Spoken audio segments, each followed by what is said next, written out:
Single parents. What was the most unexpected thing your kid has done? My wife died in a car accident when our daughter was 2, so it was just me and her against the world. I had no clue what I was doing, but she made it manageable. She was one of those kids who rarely complained, who just got things, who somehow had more emotional intelligence than me by the time she was 12. We had our traditions: Saturday morning waffles, Thursday night reality TV even when she pretended to hate it, spontaneous trips to the beach just because. She told me everything: her first heartbreak, failed tests, terrible puns she found hilarious. I was her dad, but I was also her confidant. By the time she turned 17, I prepared myself for her to distance herself. I thought she would start spending every moment with friends, that she would start sighing when I asked if she wanted to go shopping or get coffee, that one day I would realize I wasn't her go-to person anymore when life got hard, but it never really came. She still sprawled on my bed after school like she was 7, still joined me on errands just to chat, still relied on me like she always had. I figured I just got blessed. One evening, I got home late from my shift, drained, ready to order whatever takeout was easiest. Instead, the house smelled incredible, and when I walked into the kitchen, she was at the counter, serving up chicken parmesan and Caesar salad like it was nothing. She looked over like this was a completely normal thing for a 17-year-old to do on a random Tuesday. "Hey," she said,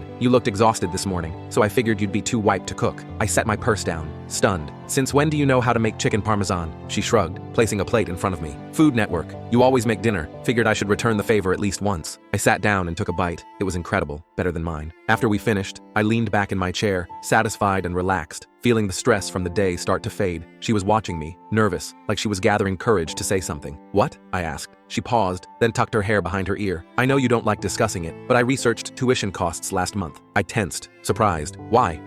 She exhaled, measuring her words. "I know we're not wealthy, and I know you always say we'll manage, but I don't want you worrying about it." She stared down, fidgeting with her napkin. "So I started applying for scholarships, tons of them. I already got 3. For a moment, I couldn't speak. "I wasn't gonna mention it unless I actually got some," she admitted, a little embarrassed. "But, yeah, I did." She gave me a tentative smile. "Guess I'm not completely hopeless." I had to clear my throat before I could respond.